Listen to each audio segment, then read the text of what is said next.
Hi friends, welcome to నేర్పర్ YouTube channel. ఈరోజు మనం కొన్ని ఎస్ఎస్సి సిహెచ్ఎస్ఎల్ 2020లో ఇచ్చిన కొన్ని టఫ్ క్వశ్చన్స్ చూద్దాం.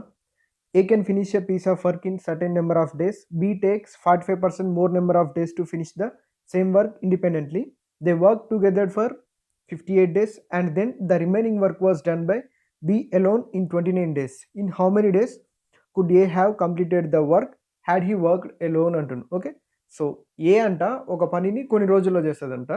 బి అదే పని చేయడానికి ఏ కంటే 45% ఎక్కువ రోజులు తీసుకుంటుంది. ఓకే, సో ఇది ఒక పాయింట్. నెక్స్ట్, ఇద్దరు కలిసి 58 రోజులు పనిచేసారు. 58 రోజులు పనిచేసిన తర్వాత ఏమైంది? ఇప్పుడు బి 29 రోజుల్లో మిగిలిన పనిని పూర్తి చేసిండు. అంటే దాని అర్థం ఏంటిది? ఏ బీలు 58 రోజులు కలిసి పనిచేసిన తర్వాత ఏ వెళ్ళిపోతే మిగిలిన పనిని బి 29 రోజుల్లో పూర్తి చేసింది అన్నట్టు. అయితే ఏ ఒక్కటే పని చేస్తే మొత్తం పని పూర్తవడానికి ఎన్ని రోజులు పడుతుంది అని అంటున్నాను. ఓకే, సో ఇది ఏ ఒక్కడే పని చేస్తే మొత్తం పని పూర్తవడానికి ఎన్ని రోజులు పడుతుంది అంటారు, అది క్వశ్చన్. ఓకే, సో ఈ క్వశ్చన్ మనం చేద్దాం చూడండి. ఓకే, సో ఇచ్చిన క్వశ్చన్ మనం క్లారిటీగా రాసుకుంటే, సో చూడండి, they work together for 58 days అంటే దాని అర్థం ఏంటిది?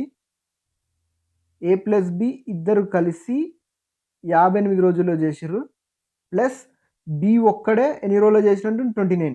అంటే బి ఒక్కడే 29 days చేస్తే ఇప్పుడు ఏమైపోయింది? టోటల్ వర్క్ కంప్లీట్ అయిపోయింది. ఓకే, సో అది ఇచ్చిన ఇన్ఫర్మేషన్. ఇంకొక ఇన్ఫర్మేషన్ ఏంటంటే, A can finish a piece of work in certain number of days. B takes 45% more days than A అంటుండు. అంటే ఏ ఒక పనిని 100 రోజుల్లో చేస్తాడు అనుకుంటే, బి అదే పనిని, ఇక్కడ పని మారట్లేదు కాబట్టి ఈక్వల్ టు తీసుకున్నా, బి అదే పని చేయడానికి 45% మోర్ డేస్ అంటే 145 days అన్నట్టు. ఓకే, సో 145 days తీసుకుంటారు. ఓకే, సో రేషియో తీసుకున్నాం అనుకోండి మనం, 5 2 10 0కు 0, ఇక్కడ 5 2 10 5 9 45 29. అంటే దీని అర్థం ఏంటిది? ఏ 20 రోజుల్లో చేసే పని బి 29 రోజుల్లో చేస్తుంది, లేదా బి 29 రోజుల్లో చేసే పనిని ఏ 20 రోజుల్లో చేస్తుంది అంటున్నాం. ఓకే, సో మనం ఫైనల్గా ఏం అడిగిందంటే, in how many days could A have completed the work had he worked alone అంటున్నాడు. ఓకే, సో ఏ ఒక్కడే పని చేస్తే ఎన్ని రోజుల్లో కంప్లీట్ అయ్యేది అంటున్నాడు. ఓకే, సో బి 29 రోజుల్లో చేస్తే ఏ 20 రోజుల్లో చేస్తుంది అని మనకి ఆల్రెడీ ఇక్కడ తెలిసింది. ఓకే, సో బి 29 అంటే ఇక్కడ ఏ 20 రోజులుగా రాసుకోవచ్చు కదా. నెక్స్ట్, ఓకే, సో ఏ ప్లస్ బి 58 అంటే దీని అర్థం ఏంటిది? ఏ 58 daysలో చేస్తాడు, ప్లస్ బి కూడా 58 daysలో చేస్తాడు కదా. సో బి 29కి అయితేనేమో ఏ 20 days. ఓకే, సో ఇక్కడ చూడండి, బి 58 daysలో చేస్తే ఎగ్జాక్ట్లీ డబుల్ అయింది ఇక్కడికి, ఇక్కడ కూడా డబుల్ అవుతుంది. ఏ ఎన్ని రోజులు చేస్తాడు? 40 daysలో చేస్తాడు. ఓకే, సో ఇక్కడ బి 58 వస్తుంది కదా, ఈ ప్లేస్లో మనం ఏ 40 తీసుకుందాం. ఓకే, సో ఏకి రాసుకుంటే ఏ 40. సో మొత్తం కలిపితే ఇదే కదా. ఇప్పుడు టోటల్ వర్క్ అయితే మనం ఇక్కడ ఏం చేంజ్ చేయలేదు, టోటల్ వర్క్ని బీలోంచి ఏలో కన్వర్ట్ చేసిన అంతే, ఇక్కడ నేను చేసింది ఏం లేదు. సో చూడండి, యాడ్ చేస్తే 40 + 20 60. ఓకే, సో 60 + 58 ఎంత? 118. ఓకే, సో 118 days పట్టుద్ది ఏ ఒక్కడే చేయనీకి. ఓకే, సో ఇది మనకి ఎస్ఎస్సి సిహెచ్ఎస్ఎల్ రీసెంట్గా జరిగినవి చూడండి. సో అందులో వచ్చిన క్వశ్చన్ అన్నట్టు 2020. Okay, so 118 days is our answer, option B. Okay, so next question. An oil merchant wants to make a minimum profit of 2100 rupees by selling 50 liters of oil. He purchased at 236 rupees per liter. For this, he adds a few liters of duplicate oil whose cost price is 180 rupees per liter and sells at 250 rupees per liter.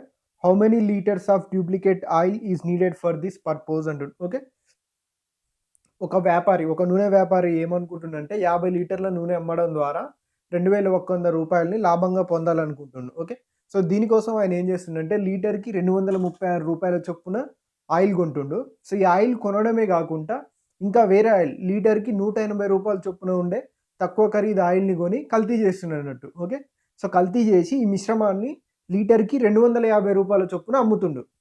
ఇలా అమ్మడం వల్ల ఆయనకు మొత్తం 2100 రూపాయల లాభం రావాలి. అయితే so ఇట్లా ఈ ప్రాసెస్లో కల్తీ ఆయిల్ ఎన్ని లీటర్లు కలిపిండు అని మనల్ని అడుగుతుంది, ఇది క్వశ్చన్. ఓకే, సో ఇది కూడా సిహెచ్ఎస్ఎల్ 2020లో వచ్చింది. ఓకే, సో రీసెంట్గా జరిగిన ఎగ్జామ్లో వచ్చింది. జస్ట్ జనరల్గా ఆలోచిస్తే తెలిసిపోద్ది దీనికి మనకి ఆన్సర్. అయితే సో ఫస్ట్ చూడండి, ఫస్ట్ దాంట్లో 230 రూపాయలకు కొని 250 రూపాయలకు అమ్ముతుందంటే, సో ఓవరాల్గా ఎన్ని రూపాయలు లాభం? 1 లీటర్కి 14 రూపీస్ లాభం కదా, 1 లీటర్కి 14 రూపాయలు. ఓకే, సో ఓవరాల్గా ఎన్ని అమ్ముతుండన్నట్టు 50 లీటర్లు అమ్ముతుండు. ఓకే, సో ఈ 14ని 50 రూపాయలకు తీసుకున్నాం అనుకోండి. సో 14 5లో 70 ఎంత? 700 రూపీసా?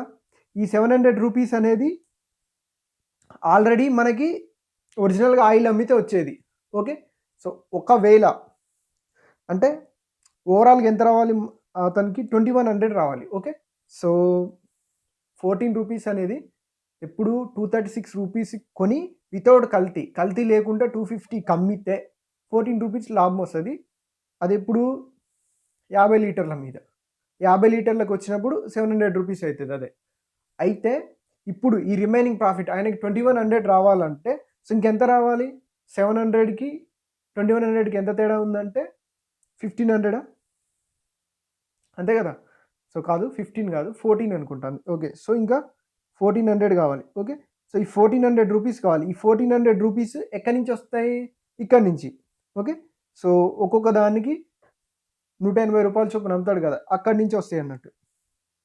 ఓకే. సో ఇట్లా రూ. 180కి అమ్మినప్పుడు ఎంత ప్రాఫిట్ వస్తుంది ఆయనకి? రూ. 180 కొన్నాడు కదా! రూ. 180 కొని రూ. 250కి అమ్మినప్పుడు ఎంత ప్రాఫిట్ వస్తుంది ఆయనకి? సో 70 రూపీస్ అంతే కదా! ఇక్కడ 20 ఇక్కడ 50 70 రూపీస్ వస్తుంది. ఓకే. సో 1400/70 ఇక్కడ మనకు తెలిసిపోద్ది ఎన్ని లీటర్లు ఉందది. ఓకే.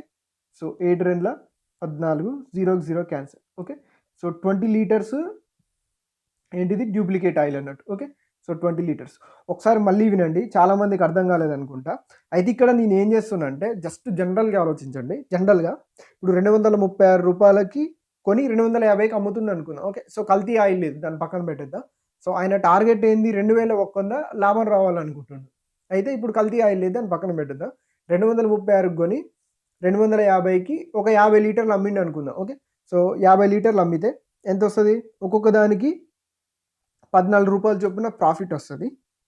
ఇంకొకటేంది 14 రూపాయలు చొప్పున ప్రాఫిట్ మొత్తం 50 లీటర్లు. Okay.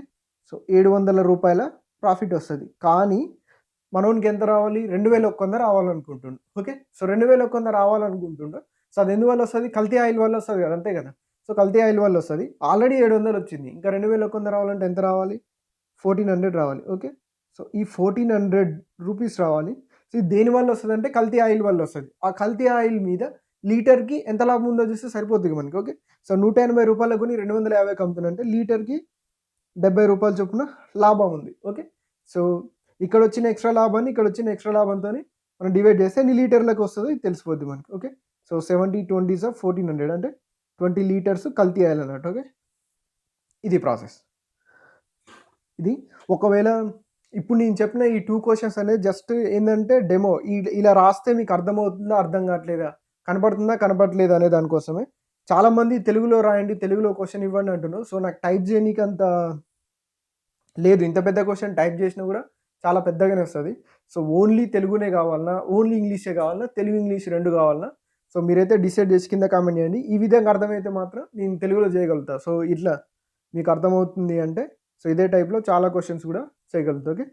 So thanks for watching. So కింద కామెంట్ చేయడం మాత్రం మర్చిపోకండి.